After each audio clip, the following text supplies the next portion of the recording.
Vamos a tener el gusto de conversar con una colega periodista colombiana desde Bogotá a propósito de un reportaje que salió publicado en el diario El Espectador, uno de los principales diarios de Colombia, sobre un titular que realmente nos llamó muchísimo la atención y de preocupación y reflexión, que decía los 38 menores de edad migrantes que han fallecido bajo el cuidado del Instituto Colombiano de Bienestar Familiar. Sobre eso vamos a estar conversando con mi colega Paula Casas Mogollón, que ya está en línea con nosotros desde Bogotá. Ahora sí le doy la bienvenida a mi amiga y colega Paula Casas Mogollón desde Bogotá. ¿Cómo estás, Paula? Hola, buenos días a todos. Muchísimas gracias, José, por este espacio.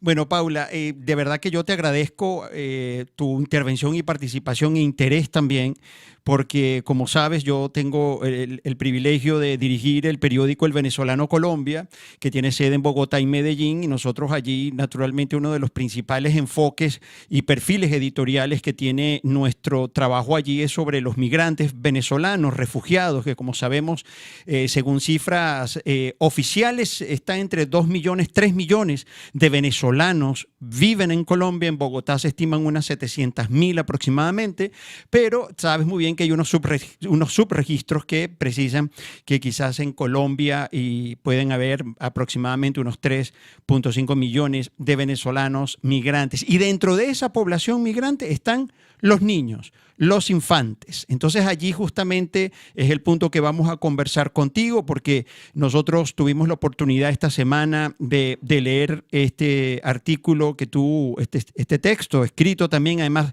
la manera muy gráfica como se ilustró en elespectador.com, desde donde nosotros tuvimos la posibilidad de leerlo y de poder justamente incluso republicar en nuestras plataformas. Y voy de nuevo al titular: los 38 menores de edad migrantes que han fallecido bajo el cuidado del Instituto Colombiano de Bienestar Familiar, ICBF. ¿Qué es este reportaje y en qué consistió justamente, Paula? Bueno, este reportaje comenzó por la visita de mi colega Natalia Herrera a la unidad de investigación. Ella fue a Pereira y conoció el caso de Jesús David, quien era un niño de 1 año y medio que le fue quitado a sus padres por el Instituto de Bienestar Familiar. El Instituto de Bienestar Familiar es la entidad en Colombia encargada del restablecimiento y de la protección de los derechos de los niños, niñas y adolescentes. Ella conoció el caso y pues el ICF es un tema que hemos trabajado en el periódico desde diferentes ángulos y me dijo que empezáramos a indagar cuántos niños han muerto bajo la protección del ICBF, niños migrantes. Entonces establecimos que desde 2018 en Colombia se dio esa diáspora de migración, sobre todo la población venezolana, que podía ser un punto de partida. En el derecho de petición, el ICF nos responde que son 36 niños, niñas y adolescentes muertos hasta julio de 2023, pero Jesús David falleció en agosto. Entonces eso quiere decir que siguen presentándose esos casos y que siguen siendo cada vez más. A raíz de esa cifra empezamos a buscar otras historias. Conocimos el caso de María José Payares, quien es una niña que fue golpeada y fue quedó en coma durante sus primeros meses de vida. Ya tenía 2 meses, por ahí hasta los 6 meses quedó en coma. Ahorita están haciendo una teletón para poder salvaguardar su vida, porque obviamente después de los golpes quedó con bastantes secuelas. Y conocimos el caso de Danilo Martínez, un joven de 17 años, migrante venezolano también. De manera que entonces, wow, Paula, ya desde las cifras naturalmente, pero detrás de esas cifras hay unas historias humanas muy dolorosas que de hecho tú lo escribes como autora de este texto, y que a mí me llamó la atención, por ejemplo, sobre el caso de este niño, de este joven que tú señalas, que al parecer fue golpeado y apuñaleado por otro también integrante de la comunidad donde vivía. Si me puedes hacer una precisión sobre ese caso, Paula, por favor.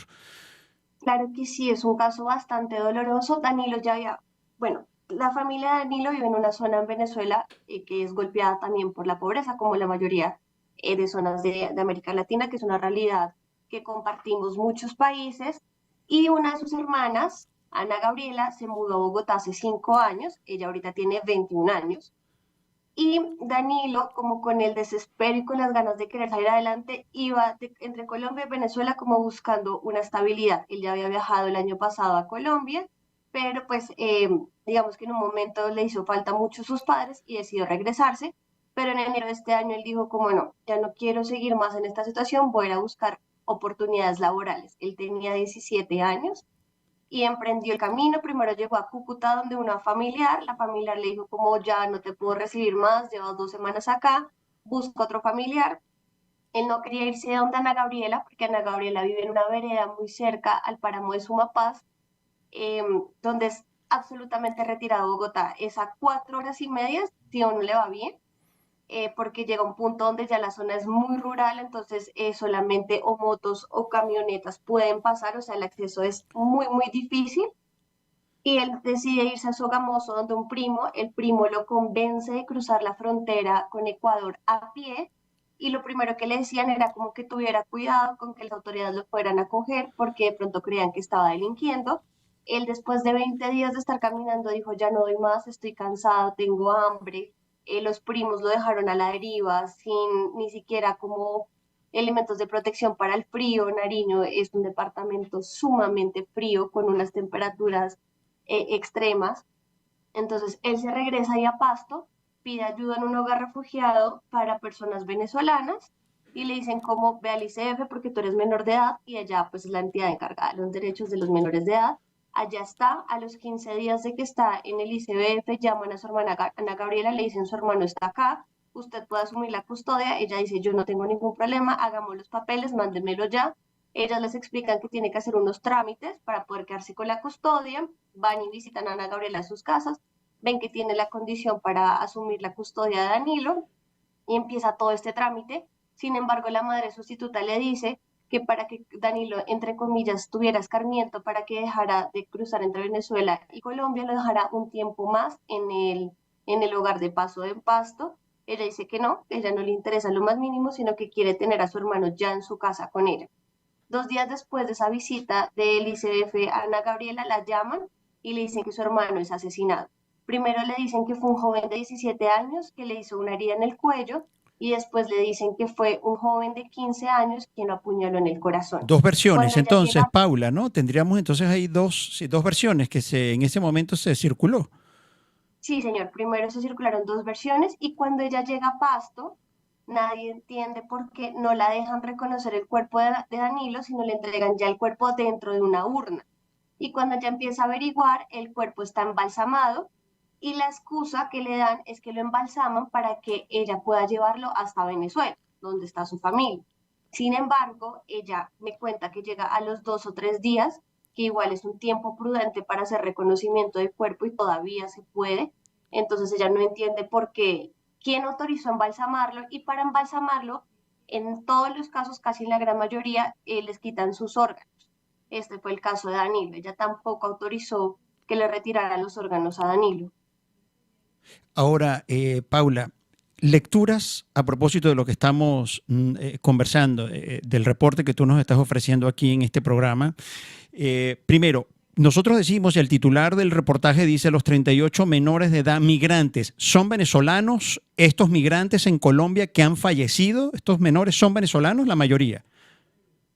Sí, señor. Pues digamos, inicialmente son 38 contando el caso de Jesús David y de Correcto. Danilo, pero las cifras del ICBF dicen 36, de los cuales 34 son venezolanos, uno proviene de África y el otro es ecuatoriano.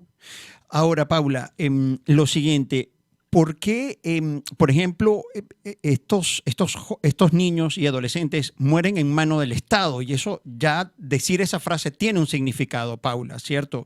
¿Qué significa esto? ¿Qué lectura le podemos dar a esta realidad, esta cruda y difícil realidad que tú nos estás reportando? Estamos conversando con Paula Casas Mogollón. Paula es periodista colombiana del diario El Espectador y tenemos este contacto Bogotá-Miami Doral de manera directa. De manera que entonces aquí hay una responsabilidad, Paula, del Instituto Colombiano de Bienestar Familiar, del Estado colombiano. ¿Qué es lo que pasa? ¿Qué reflexiones y lecturas hacemos?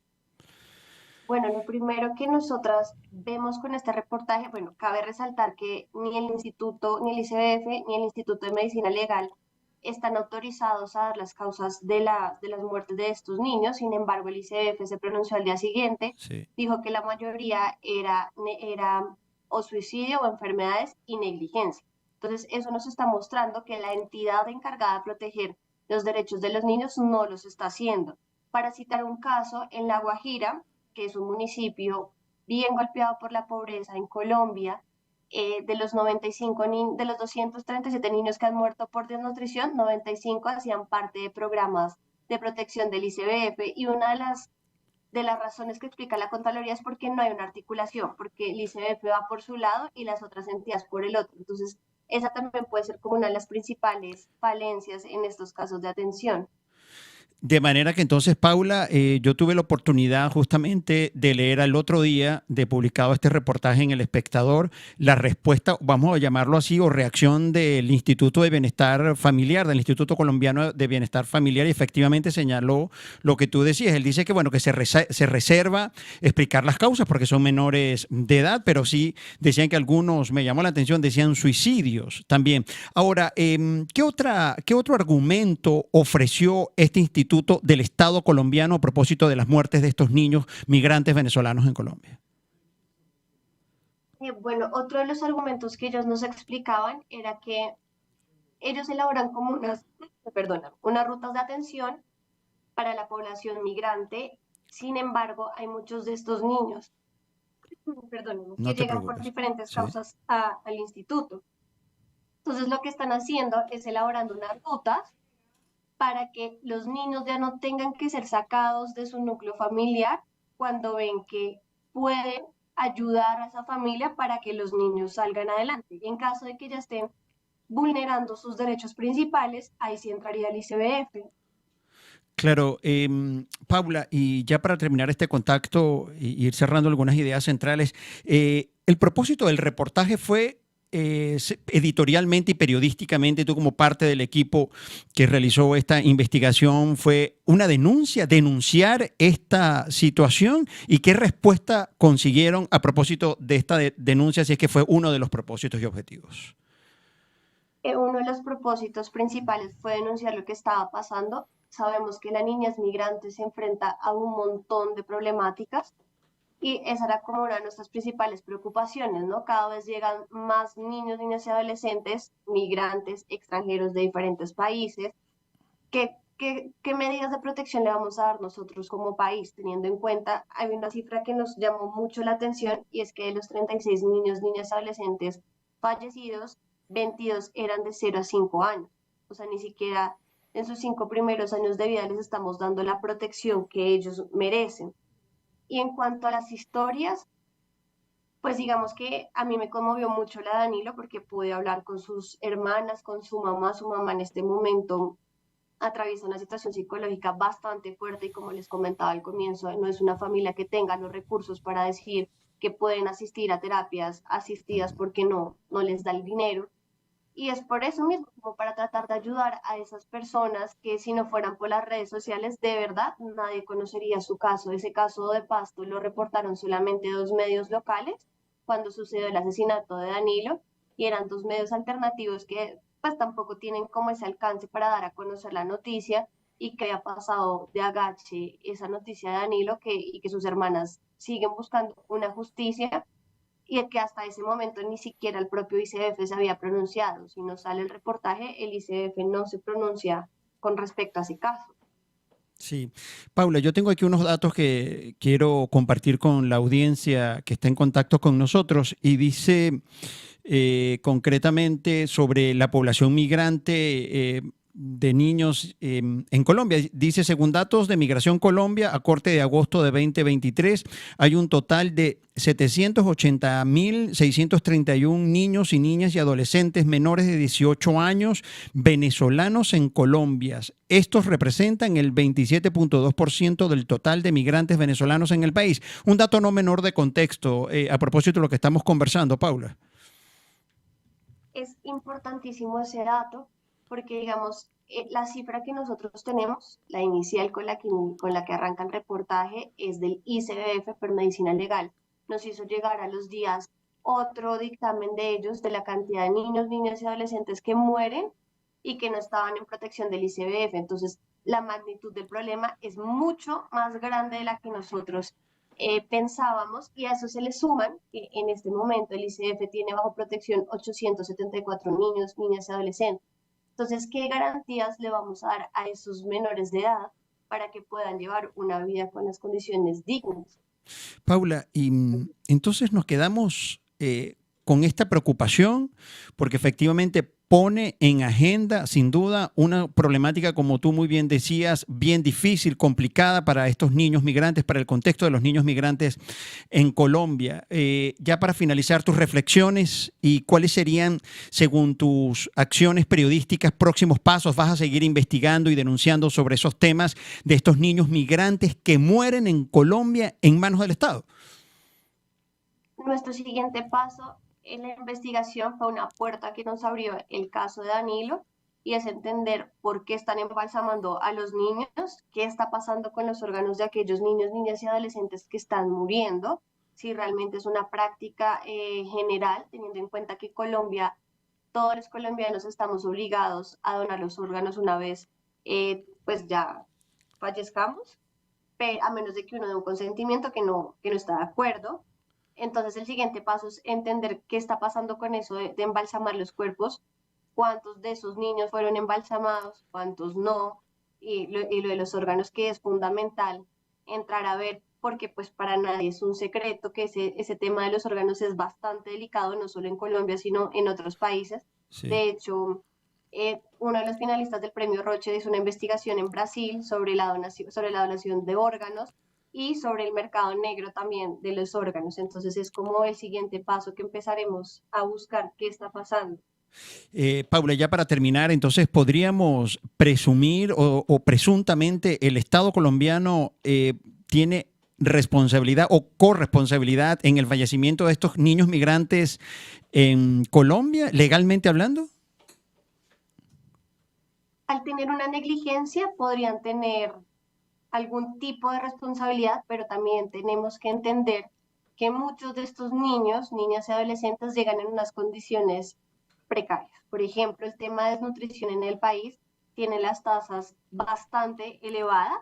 Entonces, de pronto, varios de estos niños fueron retirados de su núcleo familiar al violarse este derecho.